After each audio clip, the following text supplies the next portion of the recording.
Hello everyone. In last chapter we have started with the investigation, evidence, presentation, and legal aspects of digital forensic.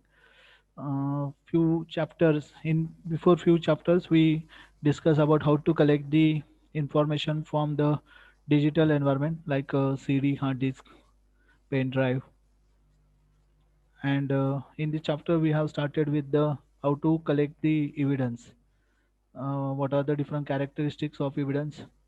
Then authorization to collect the evidence, acquisition of evidence that we have discussed in a last lecture. Today we are going to start with the acquisition of evidence. So once the exhibits you have been seized, an accurate sector level duplicate of the media is created, usually via write blocking devices, a process referred to imaging or acquisition, obtaining volatile data prior forensic replication. So whenever we collect the data, the volatile priority is more important because most of the digital data is volatile, and we have to collect it on first prior basis.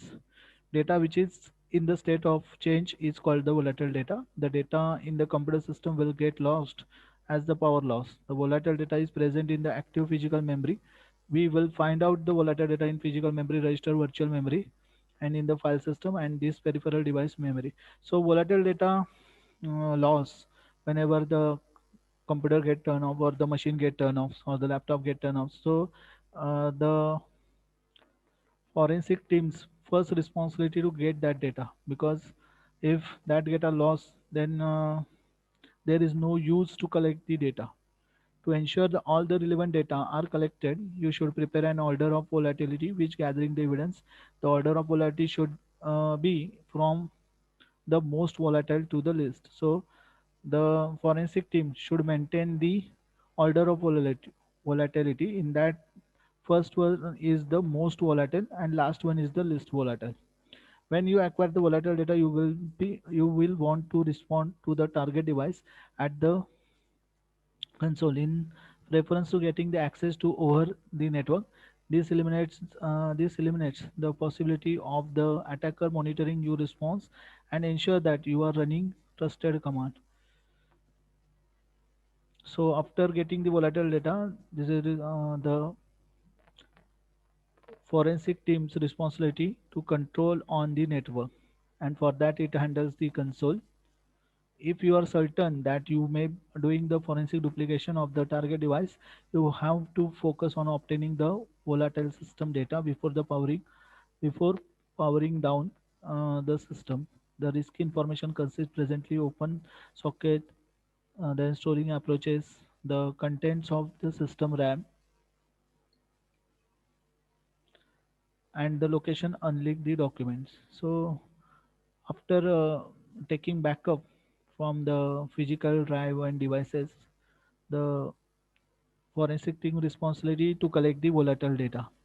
Okay, so there are different way to collect the volatile data, and the data that collected by the forensic team are: first one is date and time of the system, currently log on the user list, entire file system time date stamp, and currently running process list, currently open socket list, the application listing on the open socket, a list of the system that have current or had recent collection on the system. And for that, the following steps to be performed: executed a trusted shell, record the system time date, determine who is login, record notification creation and access time of all the files, determine open ports, list application association with open ports, determining running process, list current and recent connections, record the system time, record the steps taken, and record the cryptographic checksum. So let's see one by one. First one, the executing trusted shell. So in that, suppose if we are using the targeted system on Unix operating system, we have to give the commands, and for that the system runs in a console mode. The system run X Windows, a GUI like Windows desktop. So to get the data from the hard disk, we use this command: mount slash dev fd0 mount floppy. So the data will be mount in a floppy drive. Okay, next one is the recording the system time date. So on console application we can get the time date, and for that we just write the date command and we get the system date and time. Then next one is the determining which ports are open. So there are some tools that we use to get the open port, or we can get the data using the command. So the netstat command is used to determine the open port by using netstat slash sorry dash a command used to view all the open. So here we use the we open the command prompt, and on that we type the command netstat dash a, and if we want to check all the option we use dash n. Then next one is the listening application associated with the open ports. For that we use the command netstat command dash p. It will give the all the listening port.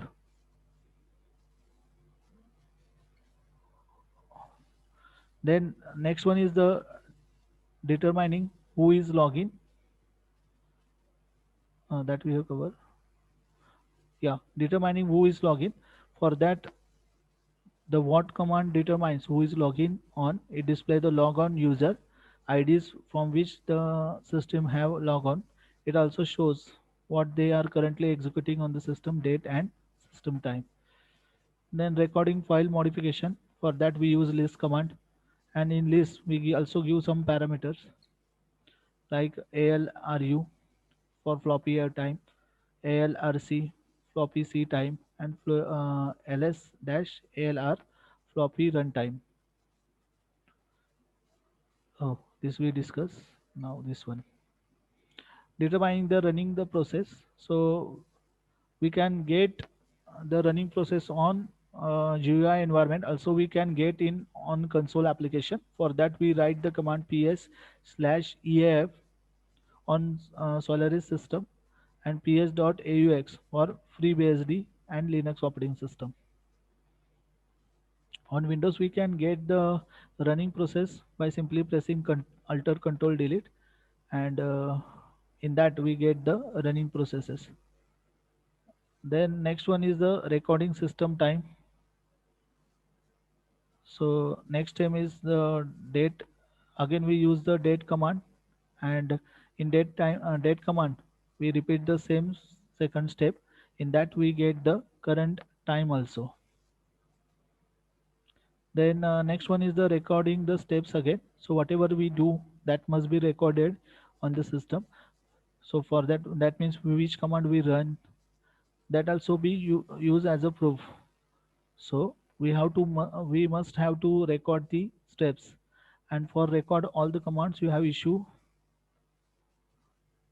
to the system. There are several possibilities here. Use the script history even if you perform the live response from the editor. We can use the tools also from where we can actual give visual recording. So you have issue all the commands from the tester shell. Using the history command will record all the commands you have executed. However, a better choice is the script command, which will use keystroke the output. If you choose the use of the script command, you will need to run this command before you perform the live response. The next one is the recording cryptographic checksum. Finally, recording the cryptography checksum of all recorded data. Simply run the MD5 sum program against the file and data directory as shown here. So here we write the MD5 sum command, and it will convert the data into encrypted format. Next one is the scripting the initial response. So write a simple shell script, automated the live data collection and steps of Unix system or Windows system. Place the script in the same directory as the response toolkit, and it calls the local tools. Okay, next one is the forensic duplication, and that we have discussed in earlier lecture. That means how to create the forensic duplicate using DT command, qualify forensic toolkit. That only here repeated. Restore image, how to perform restore image, then mirror image. Same theory, forensic duplication tool requirement, creating duplicate open. So these tools that we have already discussed in previous chapter. So next important point is authentication of the evidence. Authentication of evidence means the providing the proof that the data which collected is not altered after the computer came into possession of the investigation team. So after getting the data, that must be authenticated. That means whatever data we collected, that should be authenticated. So for that, every time when the document introduce a material record should be authenticated. Authentication means whoever gathered the evidence should testify during direct examination that the information is what defender claims. To authenticate evidence, to have the witness who has a personal knowledge as the origins that the piece of the evidence provide testimony. The evidence inadmissible if it cannot be authenticated. So the authentication is important.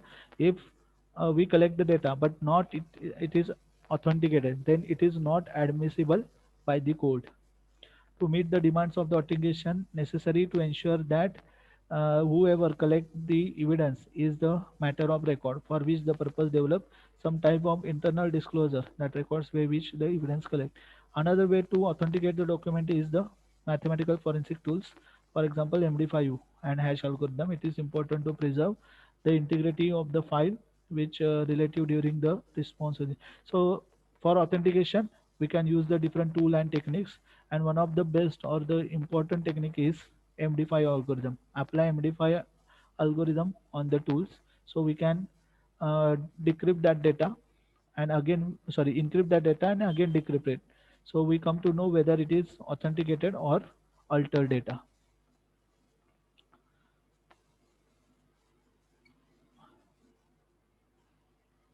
The next one is the data analysis technique. In data analysis technique, we discuss how to locate the organize all the all of the pieces of the computer media, assemble them before begin the interruption and contents.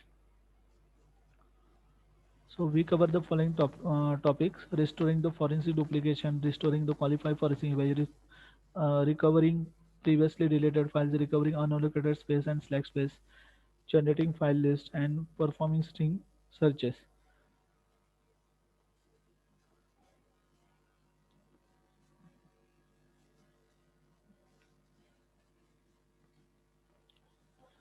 So this point also we discussed in last chapter how to restore the forensic duplicate by using different tools, how to recover the previous files. So these things are covered already. Here it is important that reporting on the findings. The investigation will not effective if the documentation is terrible. A forensic report has a document facts and offer option with a style of communication that gives decision makers with useful accurate information. In other words, the poorly written report uh, hinders the progressive case. So report goals: your report should meet some standard established by the organization. So it is necessary that your forensic report should achieve the following goals. So first, detail the incident should be accurately described. A report. So whatever the report that we have created after collecting the data, because the documentation is most important. So the document should be give the detailed information of the incident.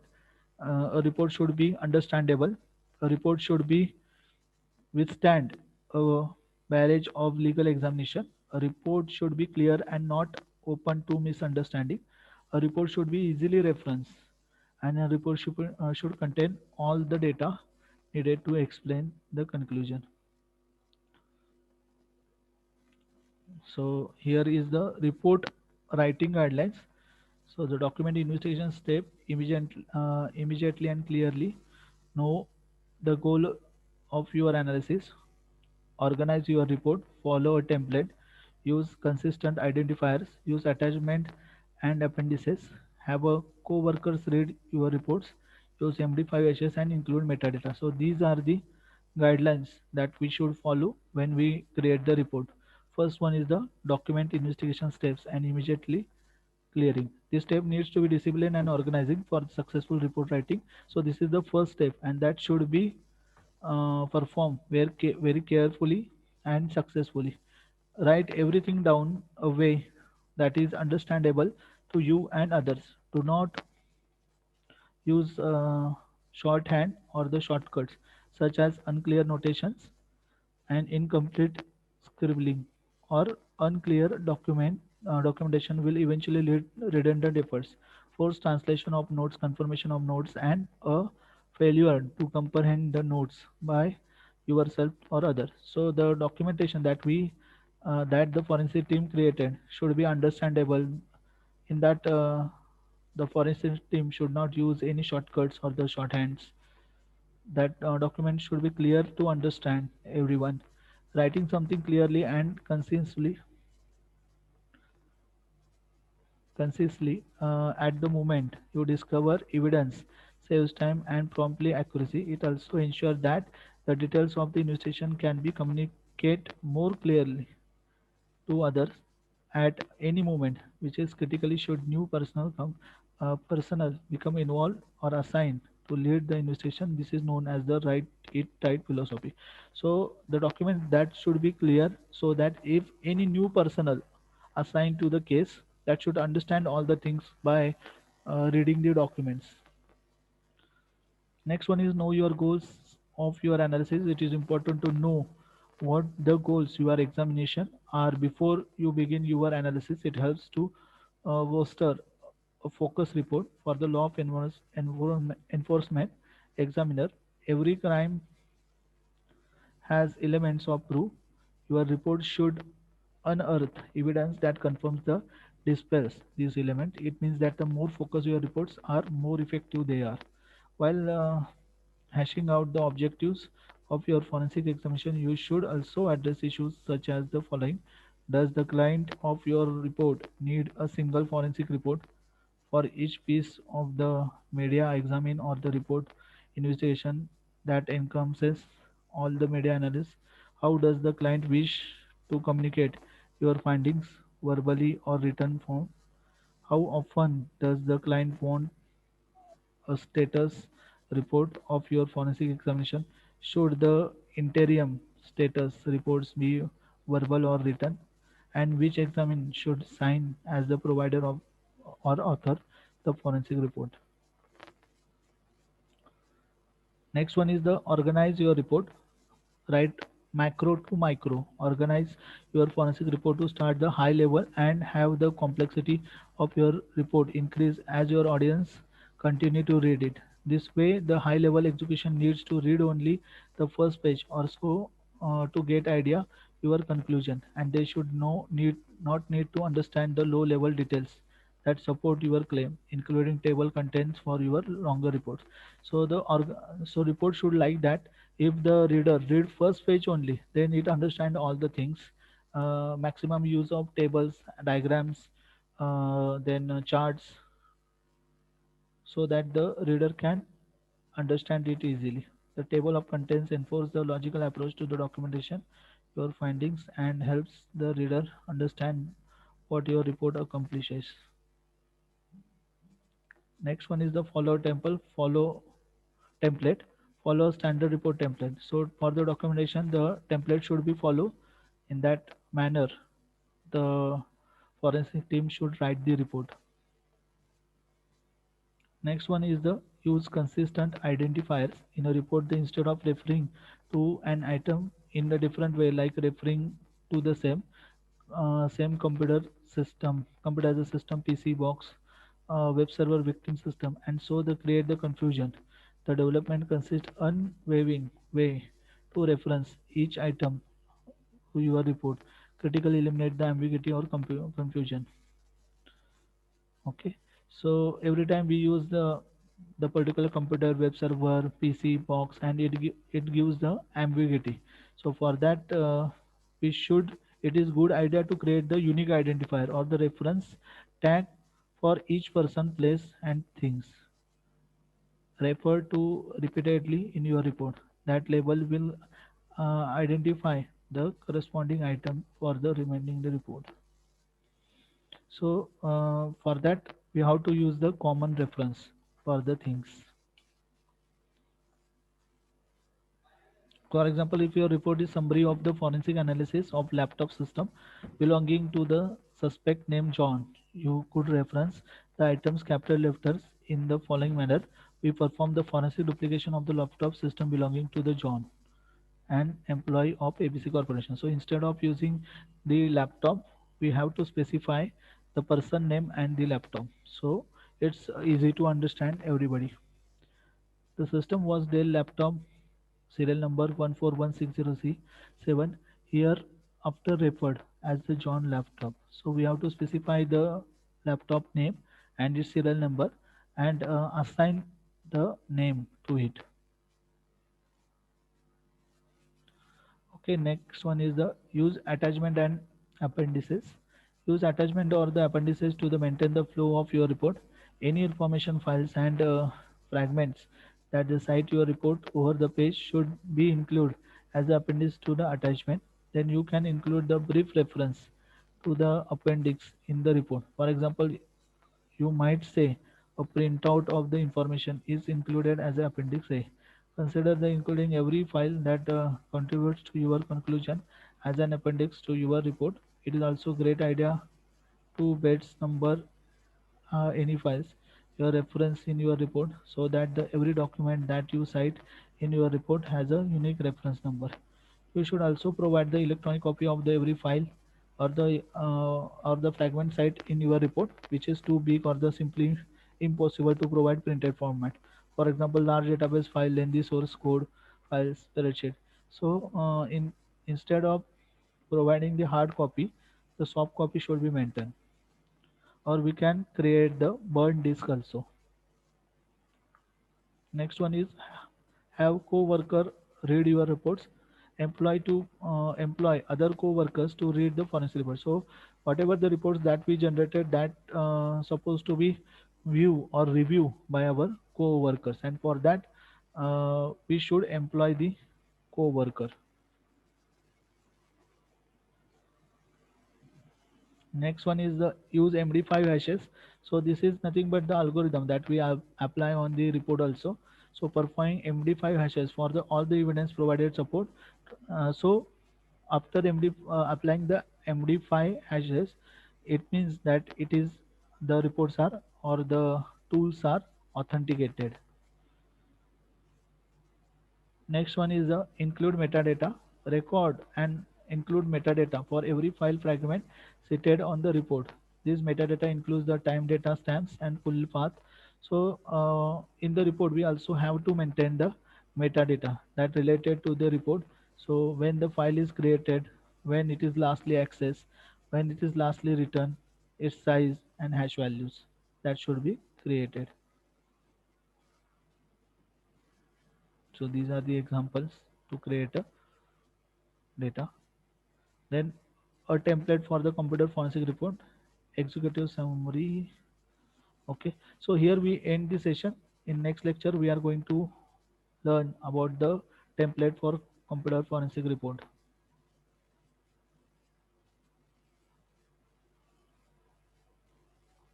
Okay, so 2 to 3 in next lecture we will complete our sixth chapter, and then last one we will complete in 2 to 3 lectures. Okay, I think here it ends. Okay, so here we ends our session. If you have any doubt regarding this, you can contact me on my WhatsApp number. Thank you for watching.